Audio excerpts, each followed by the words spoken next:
History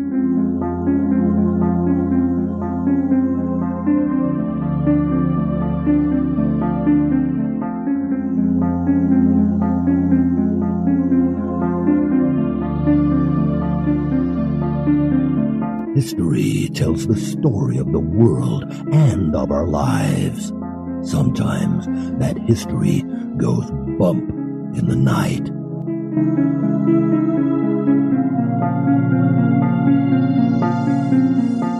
Broadcasting from the center of oddity and the supernatural in Central Florida, it's the History Goes Bump podcast.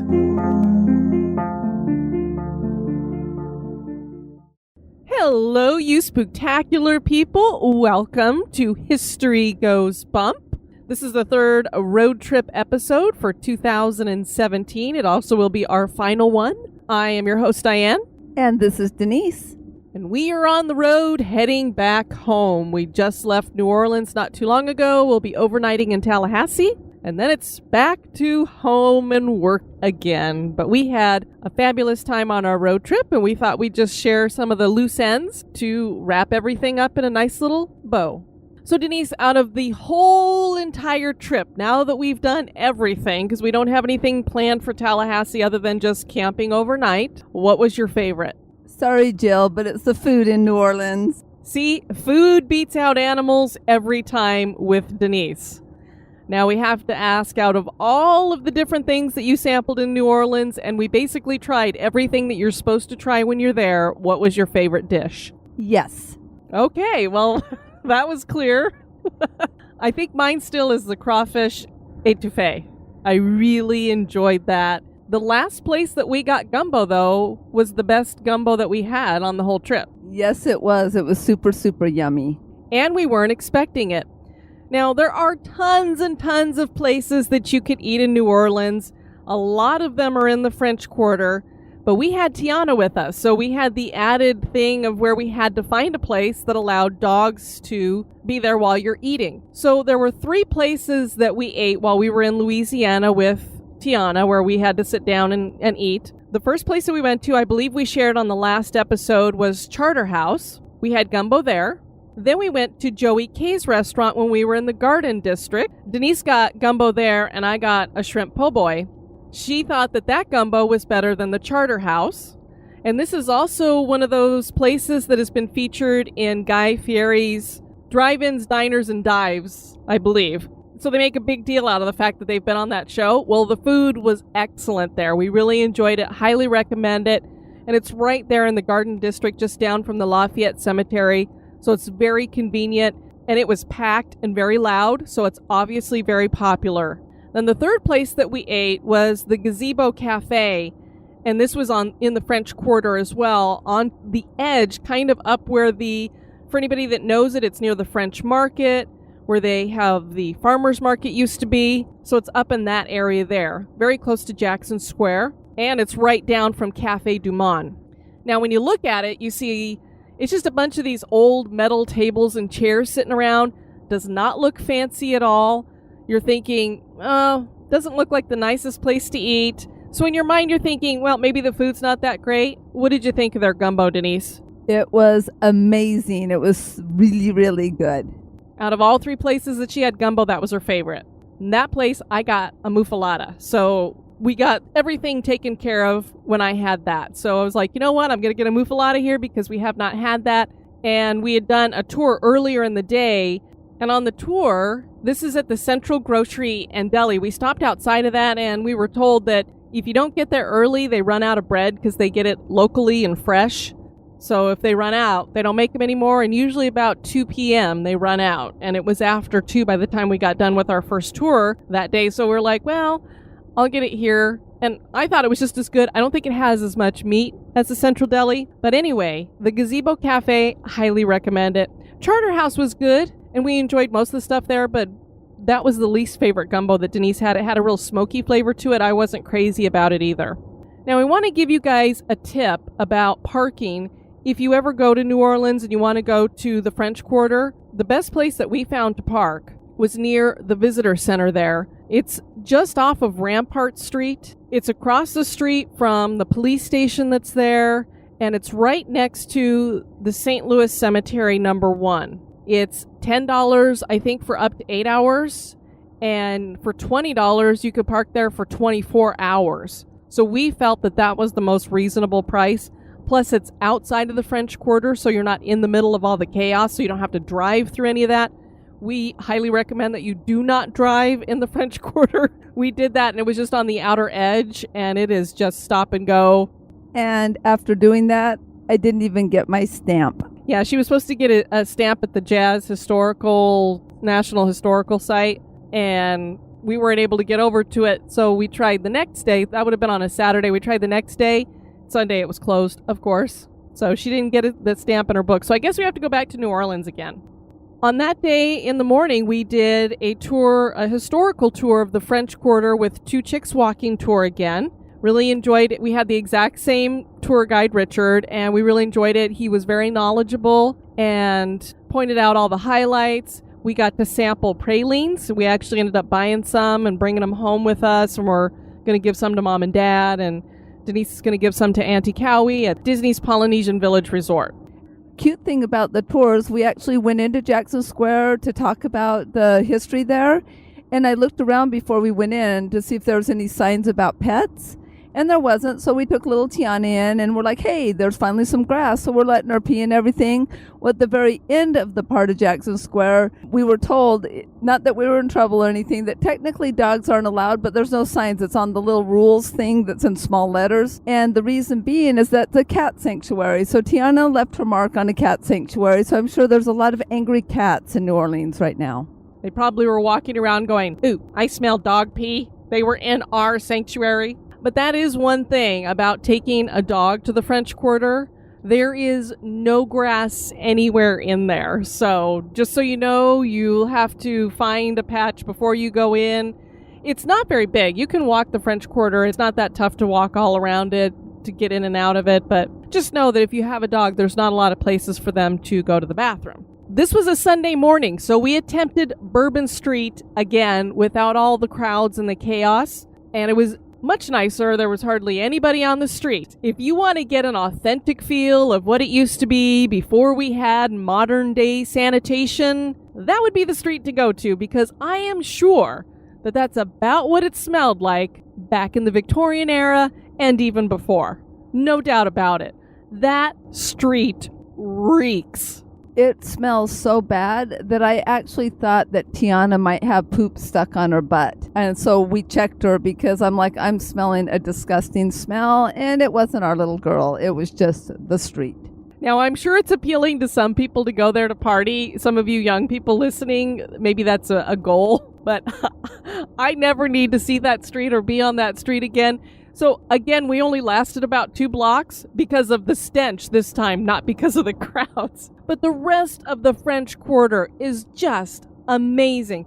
And once you get your bearings, the first day we were in there, it just felt chaotic, and maybe it was because it was a Friday and it was more crowded, but it was just like, we didn't really enjoy it as much. Going there on Sunday, we really enjoyed it. There were a lot of crowds still, but it just had more of an artsy flair to it. The local artists put their artwork all up on the walls and along Jackson Square. You have people that are street performers everywhere. You're getting live jazz all over the place because this group started up some jazz and this group over here started up some jazz. Lots of great stores to go through. We went through the farmer's market that had a lot of great stuff for sale. We got a few t-shirts, and so we really, really enjoyed the French Quarter on our last day there. It also helped that we'd gone on a tour, so we had kind of a feel for the history down there. We did our only ghost tour that evening, and that was a lot of fun. Jerry was our tour guide, and Denise and I, we usually get the same feel off of people, so we had the exact same feel about him. We didn't say anything to each other until after we got done with the tour, and as we were walking away, Denise goes, you know, that tour guide made me feel like... And I said, you were sitting at a bar and a guy says, hey, I got a story to tell you. So imagine that you got this guy, he's got his beer belly hanging over his pants that are barely holding up above his underwear, gregarious and laughing, ruddy cheeks, and saying, I got to tell you a story about this place over here. So he was a great storyteller along those kinds of lines. So we really enjoyed him. It was totally different style, but it was a lot of fun too. And you could tell that he loved this place. He knew a lot about it. And what was nice about it is we did this one with Haunted History Tours of New Orleans again. So this was our second tour with them. We did the vampire tour with them as well. This one was excellent. There was a ton of people standing there and we're like, oh God, this is going to be one of those 40 plus groups. It's going to be way too big for us to hear and to enjoy. Well, they split us into two. So there was basically 20 of us in this group. So that was really nice. We got to see, we'd passed it before, but this was the first time we got to stand outside of the LaLaurie Mansion. Yeah, so we went and saw Madame LaLaurie's place, and we got to hear the story about it. Of course, we actually did a haunted true crime that we shared as a public one with everybody. So we knew a lot of the stories behind it. But just to see the place is amazing. And for those of you who are in the Spooktacular crew, or I know for sure on Instagram, I posted a picture up on the top floor. One of the windows is bricked in. And apparently one of their superstitious things that they do there, you know how they cover mirrors or clocks when people pass away?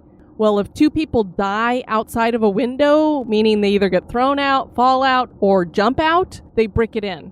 I hadn't even noticed it when we were looking at it and taking pictures, and then he pointed up and showed us, and sure enough, that second window's all bricked in. There's no window there anymore. What would you say is the creepiest place that we went by? For me, even though there's a lot of creepy places in New Orleans, it's the convent. I go between the convent and Jacques St. Germain's place. And now I haven't watched True Blood, and I can't remember what the other show is, but the guy who lives in Jacques St. Germain's old place is, I believe, an orthopedic surgeon or something. He paid $3.5 million, but he didn't really have to pay for it because all of these movies and TV shows want to use it as their set, and they film there.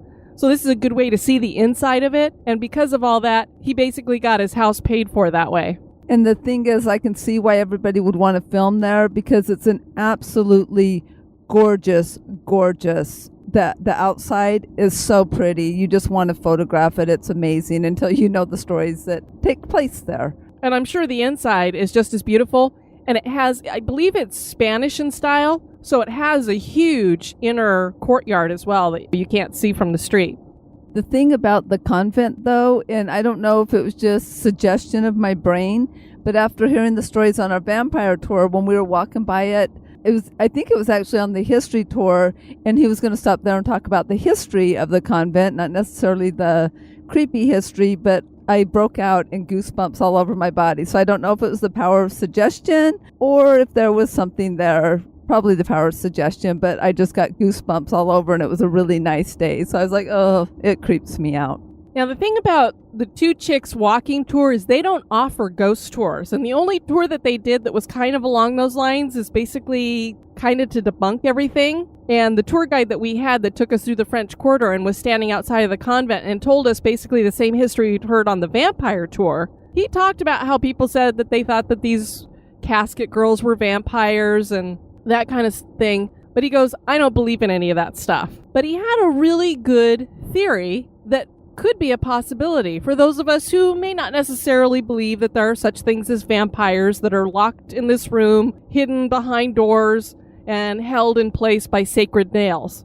The Catholic Church gets a lot of artifacts, right? Probably some artifacts that have attachments to them. Could be demonic attachments. Now, if you got all these things over in maybe say the Vatican, and you have this new place over in the New World, and you want to store all of this demonic, evil type stuff that you're not comfortable with in a location away from you, this convent seems like it would be a really good place to do it. So his theory, because he says there has to be something kind of weird there, because he says, you can't get to the third floor. It is locked off. You will be immediately arrested if you try to sneak into it. They don't have any records anywhere. They won't tell you about it. So he goes, that to me tells me that there's something there that they don't want people to know about, that they are hiding something. He goes, I don't think it's vampires. I think it's some kind of demonic or weird relics, strange relics, things that they don't want people to touch or interact with or see. Something like that. So he believes the Catholic Church has something to hide, and maybe that's what it is. So either one of those possibilities for us is creepy as heck, and not something you want to mess with. So whatever you think about it, that is for you to decide. We went to several locations, and it is really amazing how many times New Orleans almost completely burned down. And it was always because of stupid things, like they would use Spanish moss for insulation, and everything would be built from wood, and then you light everything with candles or oil and flame, and boom, it would start a fire. A lot of the times kids were responsible for it. There was one hotel that we went to that there's 5 little boys that haunt the place. And a woman went there and stayed one night with her little girls. I think they were like 8, 10, and 12 or something. And they left that night. She was like, I'm getting out of here. My girls are having these really bad, weird dreams. They're seeing little boys in them. And we're just very uncomfortable here. So they left. And one of the fires, the reason why it was able to burn the entire city once it got started is because they would always use the church bells to as an alarm that there was a disaster or a fire. And the night that it started was Good Friday, and they don't ring the bells until Easter. And so when they went to the church and said, we need the bells to be rung, there's a fire, the priest refused to ring the bells and unwrap them so that they couldn't be rung. So like a majority of the city burned because of that, including his house. So it came back to bite him, but later on, he obviously felt bad about it, and so he was trying to make restitution, so he left the church, at least taking care of that church. He was still a priest, but he didn't want to take care of the church anymore, and he went out to the streets and was helping the homeless and the sick and that kind of thing. And he did so many good things that the city basically forgave him for burning the place. And there's a street named for him, but the street that they named for him is also known as Pirate Alley.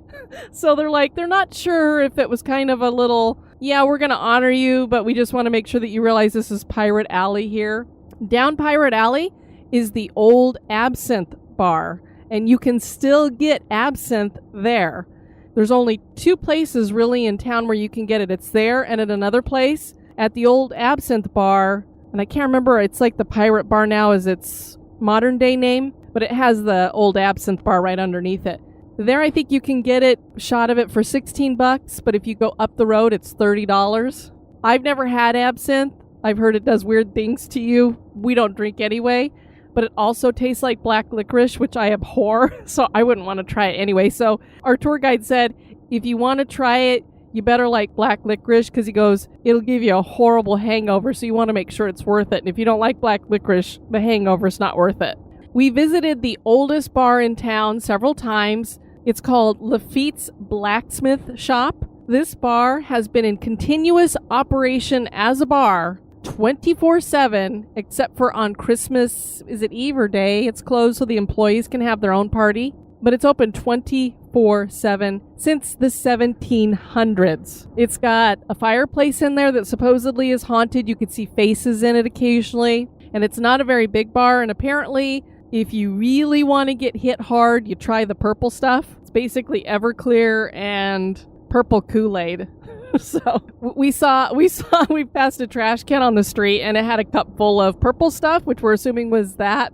So whoever tried it must have had a couple sips and went, oh my gosh, it's something that will keep you, they said, buzzing for 4 hours and give you a horrible headache afterwards. So that was a place that was very popular for the tours to stop so that for a break, so you could either go to the restroom and go in and get a drink, because you can do to-go cups, and so people can carry their drinks around the French Quarter with them while we're doing the tour.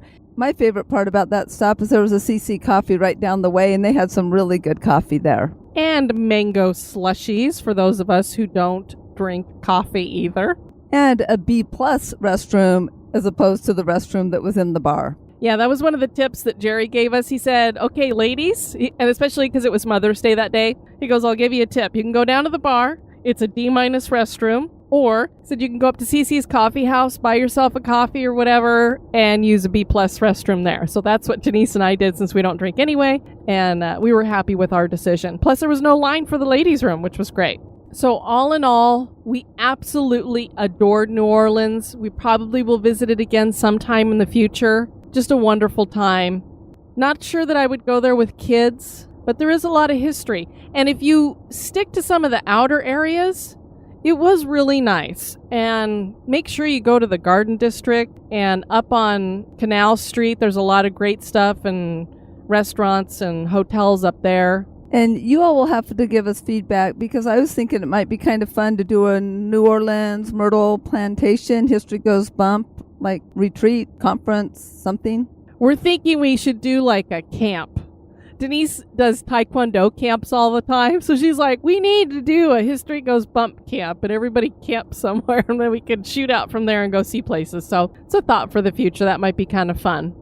Something that we didn't touch on in any of the other episodes that we thought we would put into this one is to talk about the Acadian culture, because a lot of people may not be aware of this. We certainly were not until we came on this trip.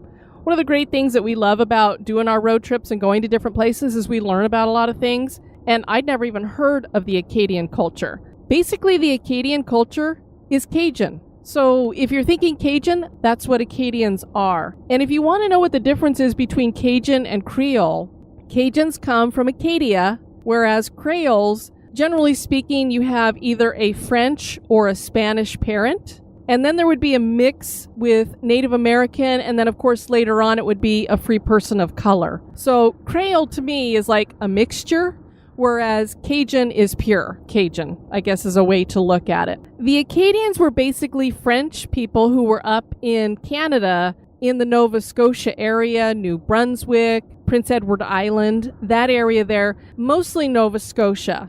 And what happened is, when they were living there, the British wanted them to become subjects of their kingdom. So they would tell everybody, you need to pledge allegiance to Great Britain and say that our king or queen, or whoever happens to be in charge, that they are sovereign to you and that you are one of their subjects.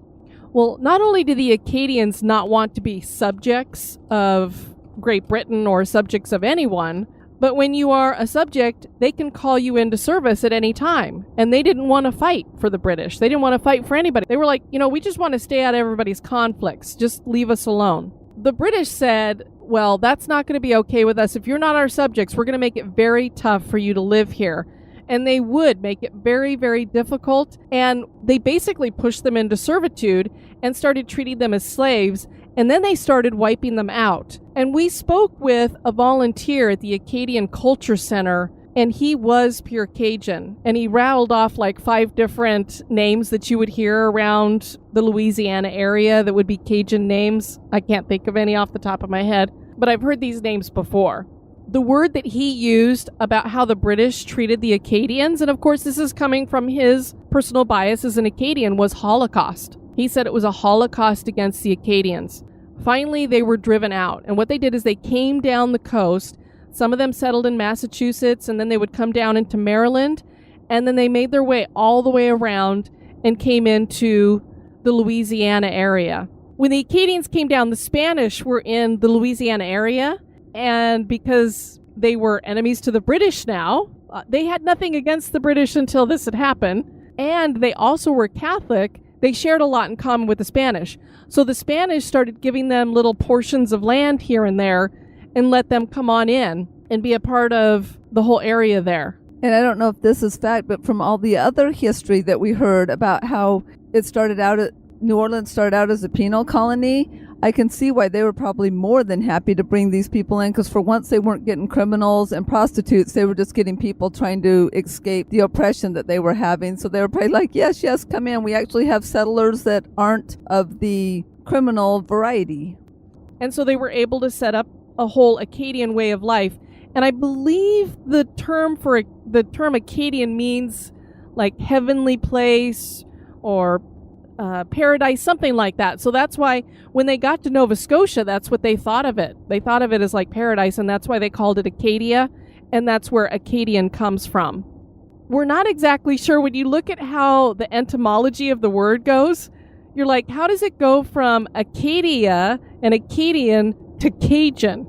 And what we thought is the way their language was changing, a lot of them will take the A off and just say Acadian. And if you think with a thick accent, it may sound Cajun, Acadian, Cajun. We're thinking that's where the Cajun comes in, is that it's a derivative of that because of the way the accent was.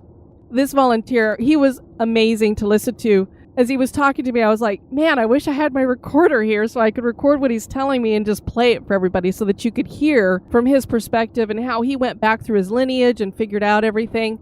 But as we went through and we were looking, I mean, this is where the Cajun cooking and the words that they use, the way they dress, their music, all of it comes from that background and a melding of all of that, the French in the background and that kind of thing. So it was just very cool to hear about that.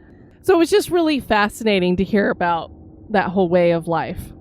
Well, we are so glad that you guys kind of came along with us on our road trip for 2017. Denise is already hard at work planning Road Trip 2018. And I can tell you I've heard Virginia thrown around a lot. So I have a feeling we're going north up the East Coast on our next road trip.